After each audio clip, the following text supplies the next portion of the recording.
using my cell phone, so I don't know how this is going to turn out. Hopefully, you guys are seeing me right now because I have no idea how this works or anything else. It says I'm live. I don't know. I'm hoping that's good. Anyways, I don't know if I'm going to be able to see comments tonight because I'm using my cell phone, and normally we use my son's laptop computer with a his camera, and he gets captions or whatever on his laptop, and we can see you guys' questions. So I don't know for sure how this is going to go tonight. This is all new to me, and I am definitely not a tech geek. So bear with me, please, and we'll all get through this together, I hope. I do see a comment on here. So anyhow, I see Stephen Crumley. Cheers to you as well, sir. Looks like we have 5 viewing right now, so hopefully everything's going like it's supposed to. I don't know. And anyway, because I don't have my son with me tonight, I'm just kind of winging it, and we're just going to discuss a couple things about maybe cylinder heads or something. I don't know. Whatever you guys want to talk about. Maybe you can, since I can see the comments, you guys can maybe make a suggestion for something, a topic that we can talk about. But the other thing I want to do too, we got Mark Marshall's all aluminum 520 cubic inch Edelbrock head engine on the run stand tonight. Well, actually today. But I do believe that thing is ready to fire. And if it is, and my guys get that thing running, I hear it running out there, maybe what we'll do is we'll take a little walk out to the shop, and you guys can get in on the initial startup on that deal. So it's a pretty cool build that we're doing for some of you guys may know him as MB Marshall on Facebook, but it's got a hydraulic roller in it. I won't share all the specs because I don't know if Mark wants to share them all or not, but it's got an SD Performance CNC ported cylinder head on it that flows 340 CFM, and actually I've got our flow sheet on that from what we did, because we always verify everything, that no matter who does the work. I don't care if we do it or somebody else does it, we always verify it. But it looks like it is a true 340 CFM cylinder head. At 700 inches of lift, it flowed on our bench 334 CFM on the intake side, and on the exhaust side, it flows 226 CFM. We didn't really work with the cylinder head much because it looks pretty good. SD Performance did a pretty good job on this thing. At 400 inches of lift, it flows 264 CFM. That's pretty darn good. So we just kind of left it alone. Mark wants to eventually go with our new cylinder heads that we're coming out with. And it'll be pretty much a direct bolt-on for him. All he has to do is get a little bit longer push rod because of what we did to improve the flow on the head. And but anyhow, that if I get an opportunity and these guys get this thing running tonight, we will go out there and we'll have a peek at that. So I see we got Bill's on board and Cindy Johnston. That's my wife. And she watches our podcast. God love her. I don't know why she's not. Well, she is into cars, but not like you guys are. So, and I see Dwayne Myers just showed up. Hey, how you doing, Dwayne? So hopefully, we got 15 viewers right now, which that's pretty good. I don't know. I don't see them all on the screen. If everybody would say, hey, punch in who's watching so I can acknowledge you guys. But one of the things that I'm going to do tonight, I've been in business for a very long, long time. Hey, Phil, see you're on board. I had a customer reach out to me that he was scrolling through YouTube, and he stumbled onto my DCI Motorsports channel, and he's known me as Don's carburetor. That's how far back we go. Now, all you guys, if you deal with me, you're not just a customer, you are a friend, because the projects take so long to get done, and it gets kind of intimate because we have to go over so many details and everything. And so you guys become friends too, and you're not just clients. I consider you guys all friends. Now the ones that aren't friends, I fire you. Get rid of you. But anyway, so hey, I see Daryl's on board. John Dornbush, and Steve says I'm near Chattanooga, Tennessee, and not used to seeing single digit weather. No kidding. My daughter lives in Nashville, Tennessee, and her kids got to go sled riding this week because they got a couple inches of snow, maybe more. I don't remember now, or don't know for sure.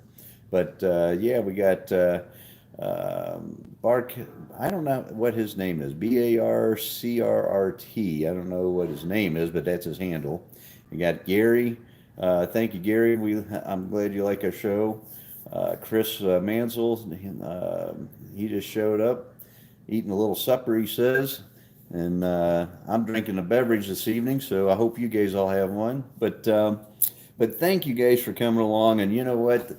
Let me know if this is coming clear. Hopefully you guys can all hear me. This is new to me. I've never done this before. But anyhow, where was I? I don't even remember where I was at. We were talking about Mark Marshall's engine, and then we got sidetracked on weather. It's cold outside. My wife's a school teacher, and today they actually called school off because it was like 3 degrees this morning, and some kids have to walk to school, so they have to, they call off because the kids can't, you don't want a kid walking in 3-degree temperatures, especially if you got a wind chill of like minus 15, I think is what it was today. So I see Timothy showed up. See, new F-body, had family crap, blah, blah, blah, nice, cool, all right. And yeah, so Bill says everything sounds good. That's awesome. Bill dropped off his, I don't know if I'll get to share it tonight, but Bill had dropped off his info on his car. He's got a badass 67 Fairlane that I helped him with. I didn't do it all. He built the engine, but I ported the heads for him and got the head straightened out for him, and it's running pretty good. He's got I think it's a mid 10-second car right now, and it's probably capable of running 10 O's, 10 teens once he gets it all figured out. But, I know I was talking about a customer of mine that reached out to me here because he's scrolling through YouTube, and he found my YouTube channel, and Rick Hill is his name. I don't know if he's on board tonight or not. I invited him to come watch the podcast tonight, so maybe he's here, maybe he isn't. But he didn't believe that this is me because he says he looks like an old man. I don't know. I haven't seen Rick in a while, so I can't tell you. But this is me, Rick. For sure. I'm the one and only. Well, my dad's a Don Johnston too. I'm a junior, but I'm the guy that started Don's Carburetor back in 1981. So it is me. And if he couldn't believe that I'm 62 years old. So if he gets on here, I'll show him my license. He can see. I'll cover up the license number, but I'll show him my birth date on there. But okay, yeah, you're right, Philip. In our era, we walked to school uphill both ways in the snowstorm. But today, these kids are snowflake. I didn't say that. These kids today, they don't want to do that. So. But so what would you guys like to talk about tonight? Give me a topic, something you want to talk about. I'm game for anything. I don't see any suggestions here. So what we can talk about Mark Marshall's combination. Like I was getting ready to tell you guys, it's an all aluminum build. We used an IA2 aluminum block. It's got a 4.375 stroke in it with a 4.360 bore, so it ends up being like right around 520 cubic inches. I like that stroke, that 4.375 stroke. I think that's going to be a sweet setup for his 79 Trans Am is what he's going to put this in as a street car. It's got the SD Performance 340 CFM CNC ported head on it. And he's also using the Edelbrock ProFlow 4 electronic fuel injection on this thing. And so that's going to be interesting. Now we're going to fire this thing on our run stand with a carburetor. We're not going to run the fuel injection. I don't have my run stand set up for EFI, which I just discussed that with my guys here, and we are going to do that. We're going to get that set up. And so, anyways, the camshaft is a hydraulic roller. We use Johnson lifters on this thing. It's a Comp Cams custom grind that I ground for it. And the engine's got a 10.8 to 1 compression. This block was a used block I had purchased from another customer, and I sold it to Mark. So it had already been decked, and normally a Pontiac factory deck height on whenever you get these IA blocks or a Kaufman or a factory block, doesn't matter. Anyhow, they are usually set up with 10 to 450 deck height. And apparently somebody decked this one because I set the piston up for that deck height, anticipating that I would have to mill the deck a little bit and get the piston. We like to run the piston 10 out of the hole.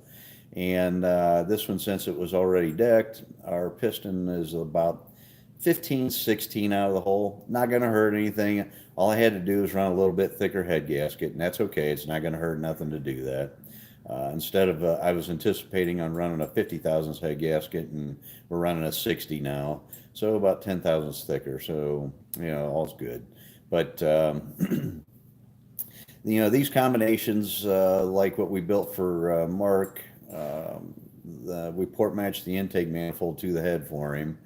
And with this cam duration and cylinder head, CFM, and cubic inch, on the dynos around the country that the guys dyno these engines on, typically dyno somewhere in the 600 horsepower range, and I would say that Mark's is going to be right around there. I think the dynos are a little bit happy because whenever you put them in the car, they never show that. But the other thing you got to consider is that we're correcting for sea level. So if you're running at 3,000 feet, obviously it is not going to make 600 horsepower at 3,000 feet. And so it might only show 550 or 530 horsepower. And that's normal. That's good. That's what it should do. So, so anyway, we got Timothy Arnott showed up here, poncho heads, and why you like the peanut plug heads, 4X, 6X, etc. Well, you know what? I love the 6X head. That is probably, everybody raves about the 670 head, and everybody thinks that is the best flowing cylinder head that out there for Pontiac, and that is not the best flowing cylinder head. There was an article in a magazine, and back in the day, whenever they didn't know what we know today, they flowed several different Pontiac factory heads, and the 670 head actually flowed the best out of the ones that they flowed. Now, that doesn't necessarily mean that that's the best flowing head out of all the Pontiac heads. It just means that casting that they had was a good casting, and it flowed decent numbers. But the 6X cylinder head, believe it or not, because of the port shape, they changed it a little bit. PMD changed that port shape just a little bit, and it actually flows about roughly 20 CFM better than the 670s or any of the other Pontiac heads.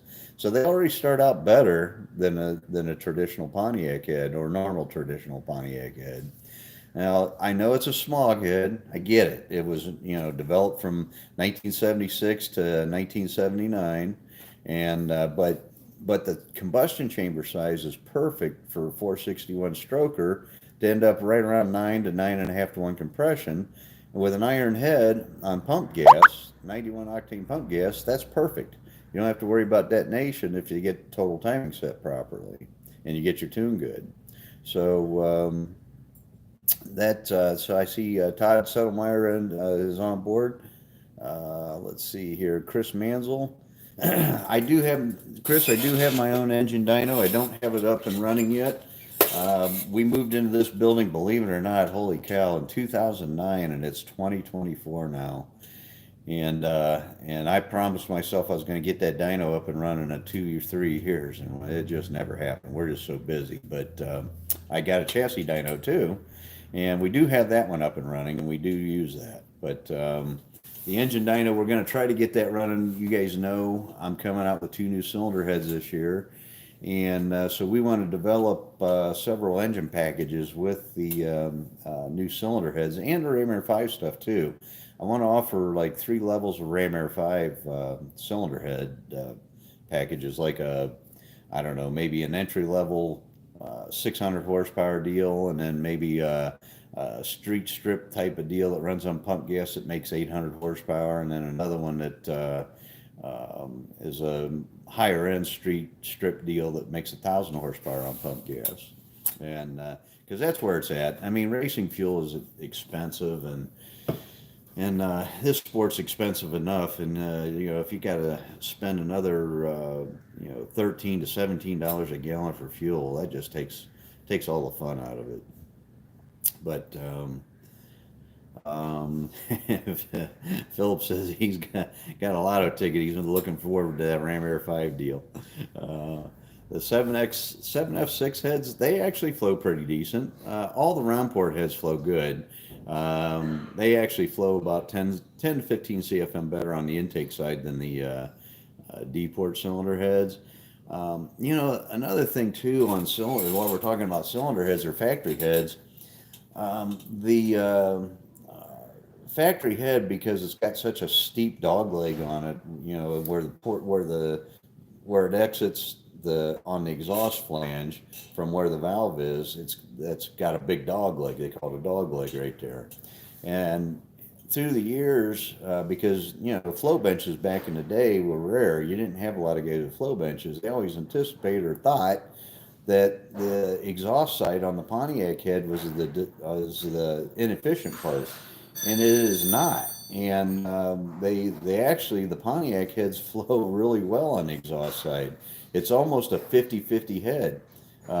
So if the intakes, typical intake port on a D port, we'll say, flows right around 190 to 200 CFM on our bench, but our exhaust side flows like 180, 190. So it's really not that far off, and that is not that bad of an exhaust port. So when you port a Pontiac cylinder head, so many guys spend so much time on the exhaust side, and you don't need to. Work on the intake side. That's what you need to work on. We need to get the throat area bigger, and you need to increase the bowl area and get the CFM up on the intake side, and make it a 250, 260 CFM head. And all you got to do on the exhaust side is clean out the casting flash and round the short turn, and they'll flow 200 plus CFM, and it's a 70% head. And if you run a good cam with like an 8 to 10 degree, 12 degree split, you're going to make good power, and you didn't have to hardly do anything on the exhaust side. So Ralph, what new heads are you coming up with? I've got any thoughts on the 85? I got 2 new heads I'm coming out with, Ralph, and it'd be right up your alley. We're going to do a round port and a D port head, and as cast, they're going to flow 320 CFM. So out of the box, they're going to flow better than a lot of the CNC ported stuff right now. And we're going to CNC all the combustion chambers like the factory did. So all the chambers are going to be identical. If it's an 85 cc, we're going to have 2 versions. It's going to be an 85 to 87 cc. Wherever it lands after we do the program is what it's going to be, but it's going to be right around there. And then we're going to have another one. It's going to be right around 70 to 75 cc. And we're making the decks thick enough on these heads that we can't get carried away like the Ram Air 5. My Ram Air 5 head, you can literally mill a 1/4 inch off that head. I made the decks 1 inch thick on that head, and the reason I did that was for forced induction. For anybody who wants to run a blower or turbos or whatever, the deck's not going to move around on that head. So, anyways, I'm trying to read my comments here while I'm doing it too. But the new head that I'm coming out with, because of height constraint, I wanted this thing to be pretty much a direct bolt-on head. I don't want it to be raised up like my Ram Air 5 deal is. The deck thickness on these heads can only be I think it's a nominal right around 5/8 of an inch, so about 625 thousandths, which is thicker than the factory iron stuff. And I do believe it's thicker than the Edelbrock cylinder heads too. I don't know about the Kaufman head, but it is thicker. And so because of that, you could probably comfortably mill 100 thousandths off this head, but I wouldn't recommend any more than that. But that's the cylinder head we're coming out with. Hopefully this year. The tooling guy just reached out to me today, as a matter of fact, with a couple more updates, and he's getting all the drawings, CAD drawings straightened out. And once we get that done, then it's a matter of getting the tooling made, and then I can get some castings made, get them machined, and we can cut them apart and check everything and make sure everything's where we want it. If not, make our corrections, and then we'll be ready to rock. But so see, glad to clarify that best street strip head for 400. I just like, you know, all Pontiac heads are good. I like them all. But you know what? The 62s and 16s, there's a ton of those heads out there. And it doesn't matter what number you run. They're all, you know what? They all are pretty close to each other. So don't get all geeked up about a 48 head or a number 12 head because everybody says those are Ram Air 3. They are no different than a 62 or a 16 head. So, you know what? I could grind those numbers off, put them on the flow bench, and you guys wouldn't know the difference. It just, Pontiac did that because they put different valve springs on those heads for the different applications for 4 speeds and Ram Air 3 camshaft, which had a little bit different profile, and they needed a different valve spring. And so they had to have a way to indicate which heads needed to go on which engines with that cam. And that's why they did that. So, but yeah, you can run any of those cast iron heads are good. And the late model stuff, don't be afraid of it. The only bad thing about the late model stuff is they are a little bit thin on the center exhaust, and you will crack one of those heads if you run them too lean or too high. And I've seen several of those cracked. I haven't seen too many of the early heads cracked, but I have seen quite a few 6X and 4X heads cracked. But yeah. Number 28 in the room, yeah. Yeah, we got a pretty good crowd tonight. Thank you guys for all showing up. That's awesome. And not all of you are piping in here, so I don't know who all of you are, but thank you for showing up. And I think the guys, they did get that engine fired up out there. I heard it running a little bit, so we'll go out and it's initial startup. This is a brand new, fresh build just on the stand. We're not, you're going to get to see it in the raw, we'll say. Dwayne wanted to know how far we can take a 326. You know what, Dwayne? I can't honestly answer that, buddy. I have never actually tried to push a 326 to the max. I mean, I've rebuilt them and refreshed them, but they were all stock, nothing crazy. So I really don't know. Good evening, Dave, and the old school twist. Yep. You know what, old school? I did not get those pictures. I don't know if and they weren't my spam folder either. So I don't know. I don't know who you sent them to, but I ain't get them. But I'll look for them if you're going to send them again. I just haven't got them. I checked a couple of times after you had messaged me on YouTube.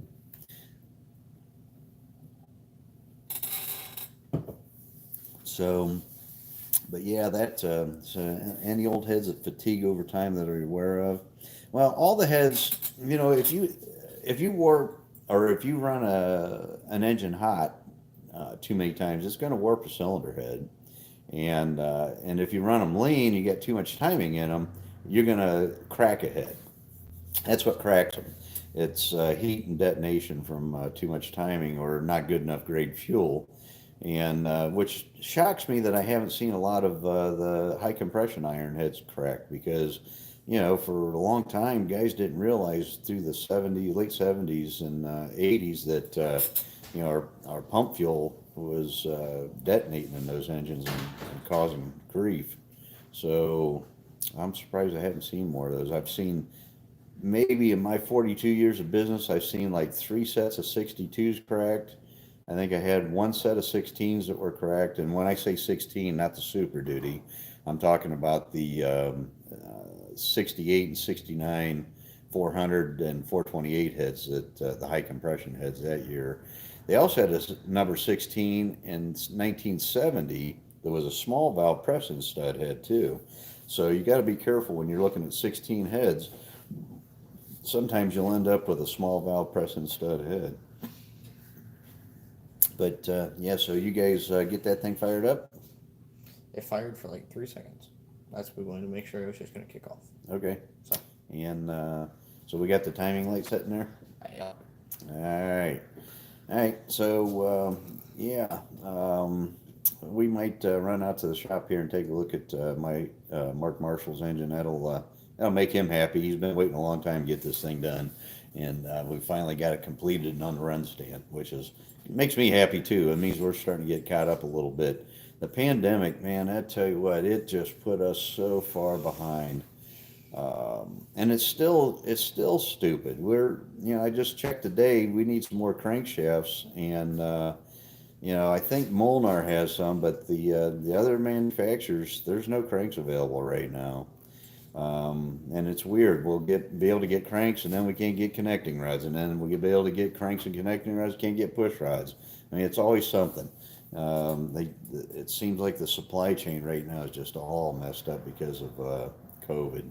And I know we're 3 years deep into the COVID pandemic, but it's still affecting us. So, but yeah, I don't know what you guys all do for a living, but I'm sure you're seeing it too wherever you are. But yeah, but we are starting to get caught up a little bit. We were about 2.5 years out on engine builds, and now we're down to about a year and a half out, which is good.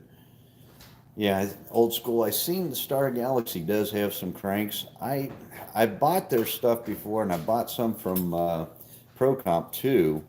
And good evening, Brian. Brian Whitaker showed up tonight. But anyways, I purchased those. The problem with those crankshafts are the machine work is just absolutely horrible. And every one of them that we get, we have to remachine. Every one of them. It's the bar none. And we don't use plastic gauge to check our bearing clearances. We use an actual bore gauge and a dial bore gauge and of course, an outside micrometer to make the cranks. And when you do that, instead of using plastic gauge, you will see the journal taper. You're going to see low spots in the journals. And so we check the journal all the way around. We check it clear across the journal. And it's just amazing. And it's not a big deal if you're building a stocker and, stock bearing clearance is 1.5 thousandths. But for our stuff that we build, the way it revs, it's got to be spot on what we want it to be. If not, we will have a bearing problem. And we have to check every one. And if it ain't right, thank God I've got a really good crank grinder here local to me, and I've been using them for years, almost 40 years. And those guys are awesome. And when I tell them that if I want my bearing journal size to be 2.8895, they put it at 2.8895, and or 97 or whatever I want it. Whatever I want it, they'll put it at. And Rich McKenna showed up. Good evening, Rich. So I'm here. You can start now. I love it. Well, what's hard to believe is we're already a half hour into this deal. I didn't think that I was going to be able to entertain you guys for very long tonight without my son here. I need my sidekick to so we can make fun of each other and giggle. But so far everything's good. But hopefully next week he'll be back. He's got a lot on his plate. He's working for a company that demands a lot of his time, and he gets and plus he's got his own little business going on the side, him and his wife, and they're struggling with that, trying to keep up with all the orders and everything too. So old school says you got a cam kit, part number right, but blah blah blah, 249 253. Yeah, that's a nice size camshaft. I don't see your lobe separation on that, but that's a good cam. It's pretty close to what we have in Mark Marshall's engine on the stand here tonight. So, so I'm sorry I got to bring my cats in and let them thaw out, Phil said. Talk to you later. All right, Phil, go grab a beer, or hot chocolate. Go get your kitties. And, oh, good. Thank you, Dwayne. I appreciate that. So, yeah, okay, 110 lobe separation. You're going to install a 106. That'll work. Yeah, I like tighter lobe separations on our stuff because it makes so much more torque. And like we talked about in one of our other podcasts, whenever you tighten that, see you, Phil. Whenever you tighten up the lobe separation, you're moving them lobes together like that. Well, it also, on the other side, it makes that, holds the valve closed longer, so you're making more torque. Let's see, intakes, Torquer 2, yeah, night track, triangles, blah, blah, blah. The Torquer 2 intake manifold, it's not my first choice, but it works. It's a good intake, and it's lower profile, so it fits under the factory hood. And my first choice would be the Victor intake manifold because I like the port design better on that. And the plenum area is a little bit bigger. But the Torquer 2 intake manifold, there's nothing wrong with that. Once you port those, the only thing is it's got a pretty severe turn, off the plenum. And like we discussed before in some past podcasts, the air doesn't mind so much making that turn, but the fuel doesn't like to make that turn, and it will fall out of the air. And if the fuel is not atomized with oxygen, it won't burn. And then you're not going to make as much horsepower, and you're going to also do damage to your engine too. You're going to end up with heavy carbon deposits in the combustion chambers, which is going to cause detonation, and the unburned fuel ends up in your oil, which degrades the oil, and then you have engine wear. So the key is keeping the air and fuel keeping the fuel suspended in the air, and you do that by not having those real sharp turns and bends. You want that thing, the line of sight, straight as you can see towards the valve, the better. And that's what's going to create the most horsepower, and that's what's also going to keep the fuel suspended. So trying all different size 2-inch. Yeah, so 2-inch spacers on the Torquer 2 work good. They work good on the Victor too. You know what? We discussed spacers too, and when you have them tapered spacers, if you flip them upside down, they actually work better than the way that everybody or the way it's designed to do. And in some engines it doesn't. You need to try it both ways and see which one produces the best ET. But yeah, so I got my guys standing here looking at me, and are you guys ready to fire up, Mercs? Yeah. All right, you're sure, right? Yep. You're not going to embarrass me? Oh, probably will. I hope not. Is there water in it? Yeah. Well, not water, antifreeze, because it's cold. Well, yeah. Okay. You only have some Yeah. antifreeze to come up here. I don't care. If we got to break open a new bottle of antifreeze, we're putting antifreeze in that engine. So, but yeah. All right. Well, looks like old school twist. What cam would you recommend for a 9.5, 10 to 1? Well, for a turbo application, any cam will work. Whatever you want to run, there's no real, I see all the time the cam manufacturers say, "Oh, I got to have it. We got a turbo cam or whatever." If it works good normally aspirate, it's going to work in a turbo application or blower application too. So for something that we were going to street drive, you don't need a real big cam. So I would probably run something with like 230 on the intake and 236 on the exhaust with a 110 lobe separation. Comp cams got a cam just like that, and that'll work great. That's what I would run, hydraulic roller. Or you can go flat tap it if you can find some old school lifters, some old NOS lifters. But yeah, you don't need nothing crazy. So, all right, well, I'm going to gather up my phone here. First, I'm going to get me a drink of my beer, and then we'll wander out here and we'll fire up Mark Marshall's engine, and hopefully my guys got this thing close, and it's not going to, they're not going to embarrass me.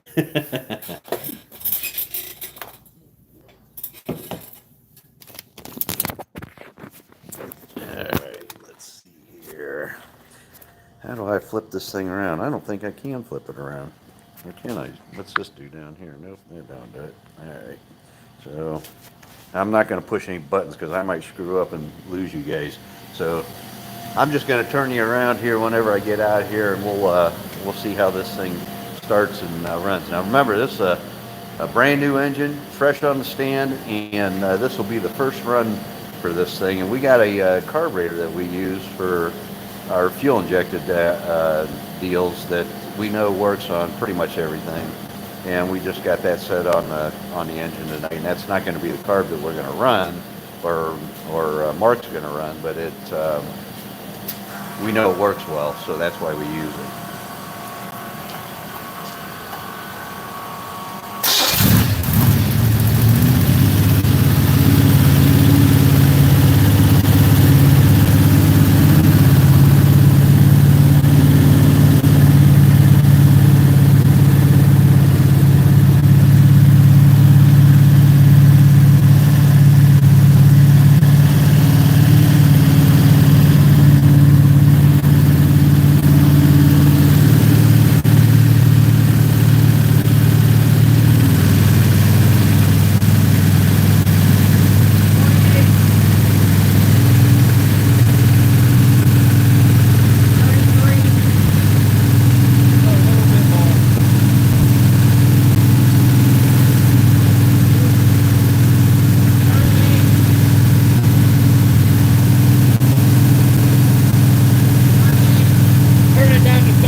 So we got this thing fired up. It sounds really good. Fired right up like it's supposed to.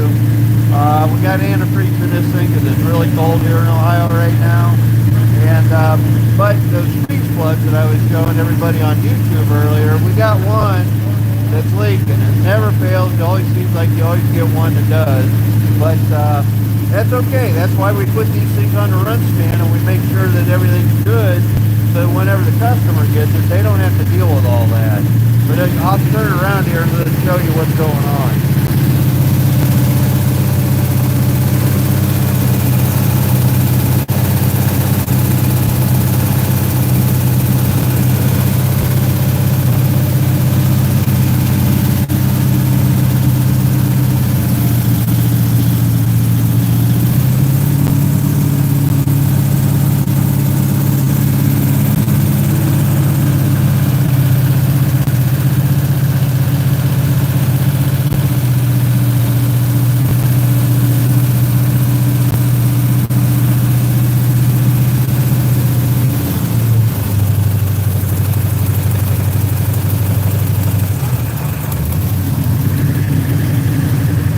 Good thing is we don't have any oil leaks.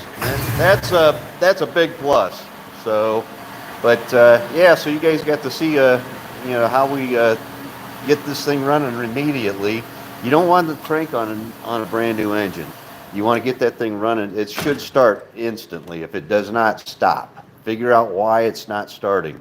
Because if you have the timings close and the carburetor, you have a known good carburetor and it's set up properly, it should fire immediately. And if it does not, then you need to fix whatever the problem is before you go any further, because you do not want to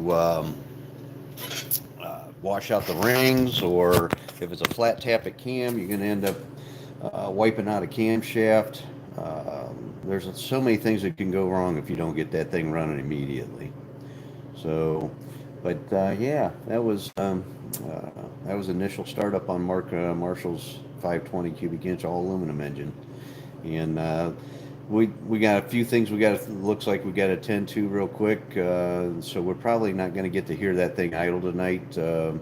It's got a freeze plug leak in there, like I showed you guys, and we want to get that fixed. So we'll probably do another video on that once we get everything sealed up on that. But like I said, good thing is we don't have any oil leaks anywhere. No, the rear main seal looks like it's sealed up.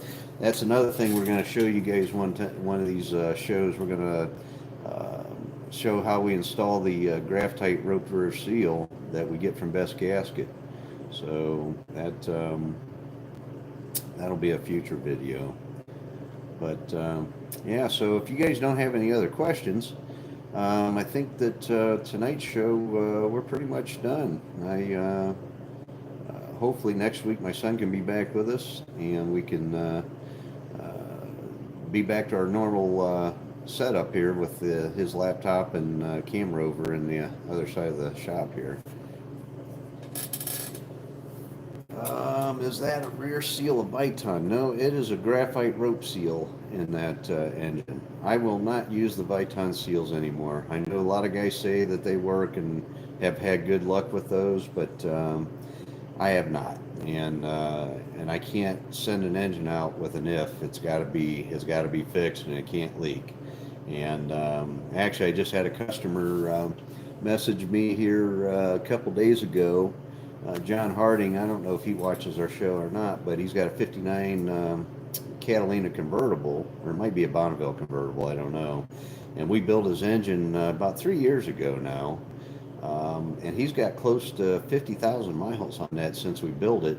And and it's got the graphite rear seal in it, and he said still bone dry, no leaks, not even a drip. So, but the neoprene seals, every one that we've ever installed after about 3,000 miles leak. And even with a smooth surface on the crankshaft, they leak. So Pontiac engines were never designed to have a neoprene or Viton type rear seal. And because of that, what they did was they didn't machine the groove for the seal in line with the crank. I don't know why they did what they did. You would, as thorough as they were on their builds, that must have been a separate machining operation, because we have seen those as far off as 60 thousandths. And there's no way that a Viton or a neoprene seal can take up that gap. You know, you can be off a couple thou, but you can't be off 60 thou. While rope seal, because you're compressing the seal once you put it together, you can be off 60 thousandths and it'll be fine. It isn't going to leak. So that's why we use the rope seals. We don't have time to screw around taking engines back off the stand fixing rear main leaks. We use what we know works, and that graphite seal works really, really well for us, especially whenever you install it the way we do it. And like I said, we'll go over that with you guys, and we'll sell the seals. If you guys want to buy the seal from us, you know, we can sell you a seal. And we're thinking about doing like a video deal where we do a video and sell the seal and the video together. That way you guys can see how it works, but or how we install, I should say. So yeah, yeah, Tim, I get it, man. A lot of guys say that the Viton seals and the BOP seal works, but my experience has not been good with them. And so the big problem with the neoprene or a Viton seal that you got to keep in mind, especially with a factory crankshaft, is the factory crank is designed for rope seal. So what they do is they put serrations all the way around that seal surface on the crankshaft. And those are like little saw blades or teeth that chew up that neoprene seal. And that's why you see, if you look online, research it online, guys will say, well, it didn't leak for the first 1,500, 2,000 miles, or even 3,000 miles. But then after that, it just started leaking like a sieve. Well, the reason is because them little saw blades just chewed that seal right up. And it won't do that to a rope seal, but it will do it to the neoprene. And you're right. All the early motors did have rope seals in them, so that's right. And the rope seals work if you got the right type of rope seal. You know, some of you may or may not know, but back in I think it was the 80s, the EPA made the manufacturers take all the asbestos out of the material they were making rope seals with. And after that, they just turned to crap. And then they tried to use Kevlar, which is a real hard coating, and that doesn't work.